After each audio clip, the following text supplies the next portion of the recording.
दोस्तों, आज के वीडियो में हम बहुत ही पुराने किंतु एक वैज्ञानिक सवाल पर बात करेंगे कि यदि चंद्रमा पृथ्वी से टकरा जाए तो क्या होगा। वैसे तो इस विषय पर बहुत सारे वीडियो देख चुके होंगे, परंतु जो तथ्य आज की वीडियो में आपके सामने पेश होंगे वह जरूर आपको रोमांचित कर देंगे। दोस्तों, हम जानते हैं कि पृथ्वी का गुरुत्वाकर्षण बल किसी भी चीज को अपनी ओर खींच सकता है। इन सभी चीजों में चंद्रमा भी शामिल है। जब आप किसी गेंद को हवा में उछालते हैं तो एक निश्चित ऊंचाई पर जाकर वह गेंद वापस पृथ्वी पर आ गिरती है, परंतु चंद्रमा पृथ्वी पर नहीं गिरता। भला ऐसा क्यों? क्या किसी अदृश्य बल ने चंद्रमा को दूसरी ओर पकड़ रखा है? बिल्कुल नहीं। स्पेस में ऐसा कोई बल नहीं है। वस्तुतः चंद्रमा का पृथ्वी पर न गिरने के पीछे का कारण है चंद्रमा की तेज गति। अपनी तेज गति के कारण ही यह पृथ्वी के चारों ओर घूम रहा है। इस क्रिया को हम हिंदी में कक्षा और अंग्रेजी में ऑर्बिट रोटेशन कहते हैं। इस तरह के ऑर्बिट रोटेशन के उदाहरण ब्रह्मांड में हर दिशा हर कदम पर मौजूद हैं। जरा ध्यान से समझिए। जब आप किसी गेंद को हवा में फेंकते हैं तो वह गेंद ऊपर की ओर जाने लगती है, क्योंकि उस गेंद में तेज गति होती है। परंतु जैसे ही उस गेंद की गति घटती है तो वह गेंद वापस भूमि की ओर आने लगती है। इसका अर्थ है कि गति गुरुत्वाकर्षण बल के विरुद्ध कार्य करती है। गेंद में जितनी गति होगी गेंद उतनी दूर तक जाएगी। यदि गेंद को बेहद तेज गति से फेंका जाए और यदि आसमान में हवा न हो तो वह गेंद हमेशा ही पृथ्वी के चारों ओर घूमती रहेगी, क्योंकि हवा के साथ घर्षण न होने के कारण उस गेंद की गति एक समान बनी रहेगी। ठीक यही चंद्रमा के साथ है। स्पेस में कोई हवा नहीं है जो चंद्रमा की गति को घर्षण करके कम कर दे, जिस कारण चंद्रमा लगातार एक जैसी गति प्राप्त किए हुए है और यही गति चंद्रमा को पृथ्वी के आकर्षण में बनने से रोकती है। चंद्रमा पृथ्वी के गुरुत्वाकर्षण बल से प्रभावित अवश्य है, किंतु गुरुत्वाकर्षण बल और चंद्रमा की तेज गति एक संतुलन तैयार करती है। इस संतुलन के कारण ही चंद्रमा पृथ्वी के चारों ओर वर्षों से घूम रहा है। भौतिक विज्ञान के नियम अटल हैं। यदि चंद्रमा को पृथ्वी पर गिराना है तो चंद्रमा की गति को कम करना आवश्यक है और ऐसा करने के लिए बहुत अधिक बल की आवश्यकता पड़ेगी। हमारा चंद्रमा बहुत ही विशाल और भारी है। अगर हम चंद्रमा की सतह पर अपने सारे रॉकेट इंजन लगाकर भी विपरीत बल तैयार करें तो भी हम इंसानों में इतनी क्षमता नहीं कि चंद्रमा की गति को कम कर सकें। किंतु मान लो कि अगर किसी तरह से चंद्रमा की गति कम हो जाए तो पृथ्वी का गुरुत्वाकर्षण बल चंद्रमा पर हावी जरूर हो जाएगा और इसे अपनी ओर खींच लेगा। पृथ्वी की परिक्रमा करते हुए चंद्रमा पृथ्वी के करीब आता रहेगा और एक दिन पृथ्वी में ही समा जाएगा। यदि किसी कारण से चंद्रमा की गति आधी कम हो जाए तो शायद साल भर में चंद्रमा की टक्कर पृथ्वी से हो जाएगी। तो चलिए इस पूरे साल को महीने में बांटकर इस पूरी घटना को बेहतर तरीके से समझते हैं। पहला महीना 3,84,000 किलोमीटर से 2,00,000 किलोमीटर तक का सफर। दोस्तों, पृथ्वी से चंद्रमा की दूरी 3,84,000 किलोमीटर है।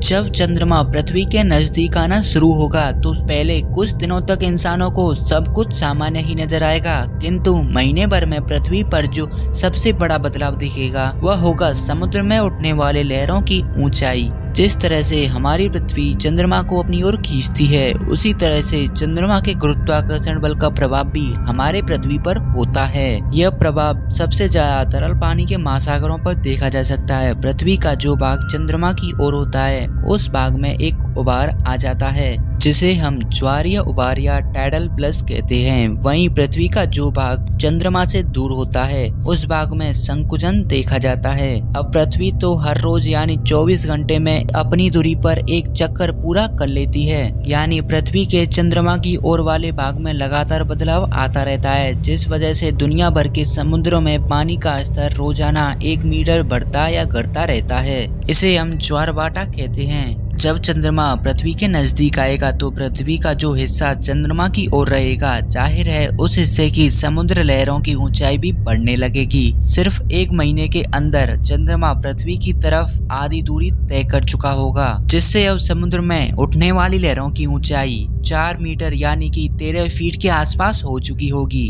इन लहरों के कारण मुंबई, कोलकाता समेत दुनिया भर में समुद्री किनारों में बसे शहरों में भयंकर बाढ़ आ जाएगी और यह लोग शहर छोड़कर भाग रहे होंगे। दूसरा महीना 2 लाख से 1,30,000 किलोमीटर तक का सफर। दोस्तों, जैसे जैसे चंद्रमा पृथ्वी के नजदीक आएगा वैसे वैसे यह और अधिक जल्दी पृथ्वी की परिक्रमा पूरी करने लगेगा, जिस वजह से पृथ्वी की ओर आने की इसकी गति धीमी जरूर होगी। दूसरे महीने तक पृथ्वी चंद्रमा तक के सफर की 75% दूरी तय कर चुका होगा। इस दौरान पूरे विश्व की अर्थव्यवस्था डगमगा चुकी होगी, क्योंकि समुद्र से उठने वाली लहरों की ऊंचाई अब 10 मीटर यानी 30 फीट तक हो चुकी होगी, जिसके फलस्वरूप तटीय शहर पूरी तरह से तबाह हो जाएंगे। यहाँ रहने वाले करीब 1 अरब से ज्यादा लोग इन शहरों को छोड़कर ऊंचे इलाकों में भाग चुके होंगे या मारे जा चुके होंगे। ऊंचे इलाकों में इंसानों की बेहद अधिक भीड़ के कारण संसाधनों और भुखमरी की समस्या अपने पंख पसार चुकी होगी। आज पूरे विश्व में 95% इंटरनेट की व्यवस्था सिर्फ समुद्र में बिछे फाइबर ऑप्टिकल तारों से ही चलती है, जिनके स्टेशन समुद्र के किनारे बसे शहरों में बने हुए हैं। जब समुद्री लहरें तटीय शहर को तबाह करेंगी तो जाहिर है इंटरनेट की सर्विस भी रुक जाएंगी और साथ ही समुद्र से निकाले जा रहे तेल और गैस पाइपलाइन भी बंद हो जाएंगी। ऊर्जा की कमी के कारण शहर अंधेरे में डूबे शमशान घाट जैसे दिखाई देने लगेंगे।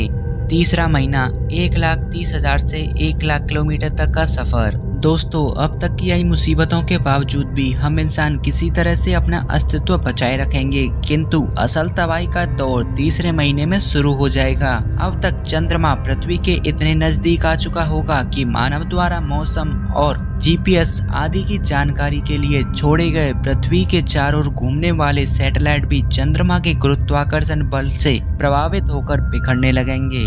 या तो यह सैटेलाइट्स चंद्रमा पर या वापस पृथ्वी पर ही आ गिरना शुरू हो जाएंगे। महासागरों का फैलाव इतना अधिक हो चुका होगा कि सिर्फ समुद्री किनारों पर बसे शहर ही नहीं अपितु समुद्र से हजारों किलोमीटर दूर बसे शहर भी डूबने लगेंगे। बढ़ते समुद्र भूमि के जल को भी बुरी तरह से प्रभावित करेंगे, जिस कारण पूरी पृथ्वी से मीठे पानी के भंडार खत्म हो जाएंगे। हर स्थान पर खारा और अशुद्ध पानी ही रह जाएगा। चौथा और पांचवा महीना 1,00,000 से 60,000 किलोमीटर तक का सफर। दोस्तों, इस समय पृथ्वी पर समुद्री लहरों की ऊंचाई 30 मीटर से 100 मीटर तक बढ़ चुकी होगी। पृथ्वी का जो इलाका समुद्र की तरफ होगा वह पूरी तरह से डूब चुका होगा। अब चंद्रमा के गुरुत्वाकर्षण बल का प्रभाव सिर्फ समुद्र तक ही नहीं होगा अपितु पृथ्वी के बाहरी परत की ऊंची चट्टानों भी समुद्र की गुरुत्वाकर्षण बल के प्रभाव के कारण टूटने लगेंगी। टेक्टोनिक प्लेट्स पर पड़ते गुरुत्वाकर्षण बल के कारण पूरी पृथ्वी पर लगातार भूकंप आते रहेंगे। साथ ही भारी संख्या में ज्वालामुखी भी पृथ्वी पर फूट रहे होंगे।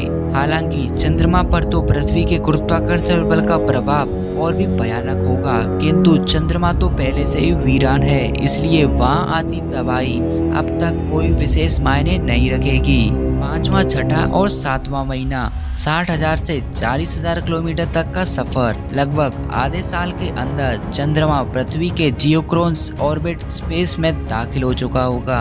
अब चंद्रमा एक दिन से भी कम समय में पृथ्वी का एक चक्कर लगाने लगेगा, जिस वजह से समुद्र की लहरें ऊंची उठने की बजाय चंद्रमा के साथ साथ पृथ्वी के चारों ओर घूमने लगेंगी। चंद्रमा के सामने वाली पृथ्वी समुद्र में डूबी होगी और चंद्रमा के विपरीत दिशा वाली पृथ्वी समुद्र के बाहर होगी। वहीं पृथ्वी के जोरदार गुरुत्वाकर्षण बल के कारण अब चंद्रमा का स्वरूप भी बदलने लगेगा। चंद्रमा का जो हिस्सा पृथ्वी की ओर होगा वह हिस्सा खिंचने लगेगा, जिस कारण चांद गोल न होकर किसी अंडे के जैसे आकार का बन चुका होगा। 8वें से 11वां महीना 40,000 से 10,000 किलोमीटर तक का सफर। दोस्तों, इस समय पृथ्वी पर चारों ओर तेजी से बहता पानी सिर्फ स्थलीय जीवों का ही नहीं बल्कि समुद्री जीवों का भी विनाश कर देगा। सिर्फ बैक्टीरिया और अन्य सूक्ष्म जीवों को छोड़कर पृथ्वी से जीवन पूरी तरह से नष्ट हो चुका होगा। पृथ्वी पर फूटते ज्वालामुखियों की राख आकाश को ढक चुकी होगी, जिस कारण सूर्य की गर्मी पृथ्वी तक नहीं पहुंच सकेगी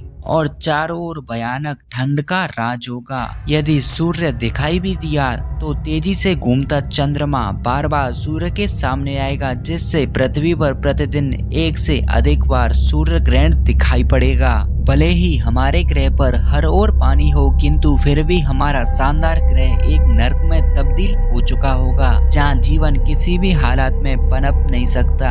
इस अंतिम महीने में चंद्रमा पृथ्वी की रोज लिमिट तक पहुंच जाएगा। यहाँ से चंद्रमा पर पड़ता पृथ्वी का गुरुत्वाकर्षण बल इतना अधिक होगा कि चंद्रमा स्थिर रूप में नहीं रह पाएगा और एक भयानक विस्फोट के साथ चंद्रमा नष्ट होकर लाखों टुकड़ों में बढ़ जाएगा। चंद्रमा के टुकड़े पृथ्वी के चारों ओर घूमने लगेंगे, जो शनि ग्रह के छल्लों की भांति प्रतीत होंगे। चंद्रमा के टुकड़ों में बढ़ जाने से चंद्रमा का गुरुत्वाकर्षण बल भी बढ़ जाएगा, जिस कारण पृथ्वी पर चलने वाला विनाश भी अब थम जाएगा। समुद्र दोबारा से अपने ठिकानों पर लौटने लगेंगे। यहाँ से छोटे टुकड़ों में बढ़ जाने के कारण पृथ्वी की ओर आते चंद्रमा के कदम भी ठहर चुके होंगे। हालांकि टुकड़े आपस में टकराकर लगातार पृथ्वी पर गिरते रहेंगे। गर्म राख के कणों की बारिश पृथ्वी पर होती रहेगी, जिस कारण पृथ्वी के समुद्र भी उबल सकते हैं। यदि इतना सब को झेलकर भी कुछ इंसान पृथ्वी पर जिंदा बचे, तो भी उन इंसानों द्वारा पृथ्वी पर दोबारा जीवन शुरू करना आसान नहीं होगा। चंद्रमा के नष्ट होने के कारण पृथ्वी अपनी कक्षा में असंतुलित हो जाएगी, जिससे पृथ्वी पर ऋतुओं और मौसमों का बदलाव नहीं हो पाएगा। कहीं बेहद तेज गर्मी तो कहीं भयंकर ठंड लगातार बनी रहेगी। हालांकि बीते समय के साथ पृथ्वी पर हालातों में सुधार होने लगेंगे। वक्त बीतने के साथ पूरी पृथ्वी तो नहीं, किंतु पृथ्वी का कुछ हिस्सा दोबारा से जीवन जीने लायक हो जाएगा। लेकिन चंद्रमा के नष्ट होने से इसका गुरुत्वाकर्षण बल न होने के कारण पृथ्वी समय समय पर अपने ध्रुवों से पलटती रहेगी, जिस वजह से इंसानों जैसे जटिल जीवों की बजाय पृथ्वी केवल सूक्ष्म जीवों का ही ग्रह बनकर रह जाएगी। वीडियो देखने के लिए आपका बहुत बहुत धन्यवाद। अगर आपको ये आज की जानकारी पसंद आई हो तो प्लीज वीडियो को लाइक करें और ऐसी नॉलेजफुल वीडियोस देखने के लिए हमारे चैनल टेक मस्ता को सब्सक्राइब करें।